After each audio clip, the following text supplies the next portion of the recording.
Louisa, and today I'm going to be doing my 27-week pregnancy update. So the most important things that have happened since my last update are that I got the diabetes test. I think it's called the O'Sullivan test, where they check to see if you have gestational diabetes. So what I had to do was go straight to the doctors on an empty stomach, and they give you this sugary glucose syrup that tastes so sweet. I mean, it actually is a little bit like, it's sickly, it's too sweet. And you have to down this bottle very quickly. You have a minute to down the whole bottle. And then after you've downed this bottle, you have to just sit still for an entire hour. I actually took my computer with me just to keep me occupied because I thought I'm gonna get so bored just sitting still for an hour. Then they take your blood and they test your blood to see if you've got gestational diabetes. So a week later, I had a hospital appointment and they gave me the results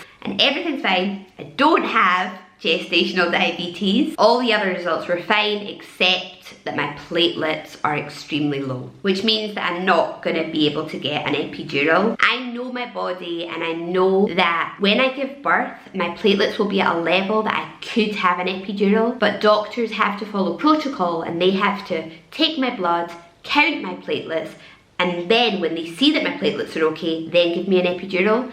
But this whole process of like taking blood and counting the platelets, it takes about an hour, and I have what is called precipitous labor, where I have just very quick labors. So I always end up giving birth within an hour of arriving at the hospital, so it doesn't give doctors enough time to count my platelets, see that they're okay, and give me the epidural. It's just that it's the combination of having really quick labors and having low platelets that I don't get an epidural, and I'm a bit worried about that.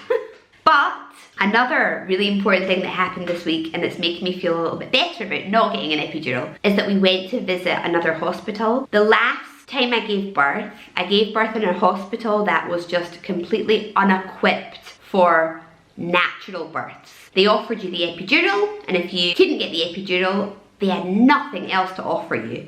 And I think as well, like even the midwives, they just weren't really prepared for a woman that was in so much pain. They were just used to having women that would get an epidural, and if you can't get an epidural, then you're screwed. So I had been feeling really anxious about having to go back to that hospital and give birth in that hospital again after the really bad experience that I had with my last labour. But we found another hospital and we went to visit it, and it is amazing. The midwives and the nurses and the doctors all seem so kind. They offer you gas and air, so if you can't get the epidural, at least you can have gas and air for the pain. They have these special bathtubs that you can give birth in a bathtub, because apparently water really helps with the pain as well. They let you hand in a birth plan, and they promise to follow your wishes and your birth plan. They let you film, because in the last hospital, my husband like filmed on the sly. That's how we were able to film the labour, but you weren't allowed.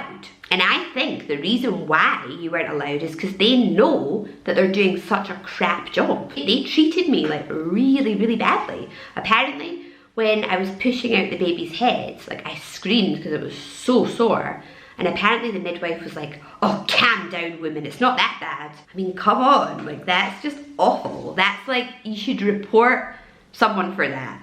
So if we'd had all that on camera, then we could have reported them, and I think that's why they don't let you film in that hospital that I gave birth in the last time. But anyway, in this hospital, since it's so lovely, and they know that they're doing a really good job, they allow you to film the birth as well. So we definitely plan on doing that. The hospital is further away, and the hospital that I gave birth in a year and a half ago was about 14 minutes away from the house, and this one is 25 minutes away from the house. Because I give birth so quickly, it's probably not a good idea to go to a hospital that's further away, but I want to. Like, I need to go there just because thinking about the other hospital just gives me too much anxiety. Like, I don't want to go back there.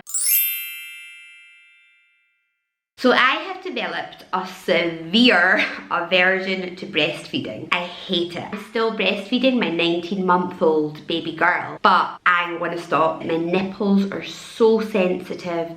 It hurts so much when she breastfeeds. I can tolerate it during the day, but what I find that I cannot tolerate is at night. Like if she wakes me up in the middle of the night to breastfeed, I hate it. Like I feel like I just want to push her off. I think it's just my body saying like, I can't do this. I can't grow a child inside of me and breastfeed another child and be deprived of sleep. You know, get woken up in the middle of the night to have my boobs sucked. Like I just can't, like my body can't do it. I don't really want to stop breastfeeding during the day because I don't mind that, but it's the night feeds. Like I can't do the night feeds. I've been having a lot of heartburn. It's finally arrived, the heartburn has come. So I'm trying to eat less. You know, it happens more when I eat too much food. I'm starting to wake up to pee in the middle of the night less, which is very weird because the baby's bigger now, it's pushing down on my bladder more, but I'm finding that I'm waking up to pee less. I'll wake up maybe twice now in the middle of the night to go to the toilet, whereas before I was waking up about 6 times. I can't really be standing up or walking about for long periods. If I am on my feet for too long,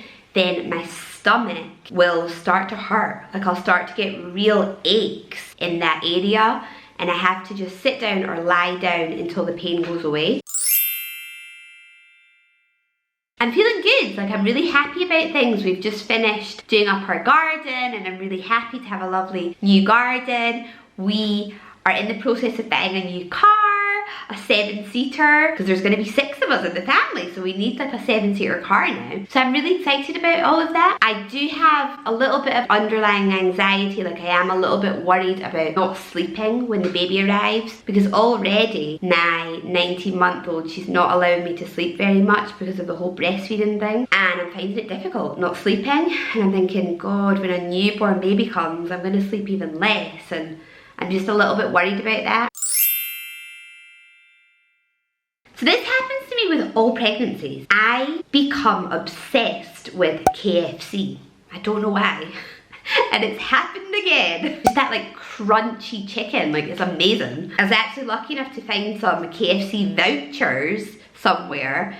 So every week I've been like begging my husband, like, can we go to KFC? Can we go to KFC? And we've been using these vouchers. And I have just been stuffing myself with fried chicken. I'm still craving ice lollies just because it's so hot. It's still 40-degree heat. So yeah, lots of like ice lollies and ice cream. I've actually been getting aversions to lots of things recently. Like just nothing is appealing. I still hate tea. I still hate lentils. Don't really like beef or any meat other than chicken. Vegetables, yuck. Literally I am surviving off fruit, salad and fried chicken and chocolate ice cream. So here's the bump shot. It's looking big. My belly button is fully sticking out now.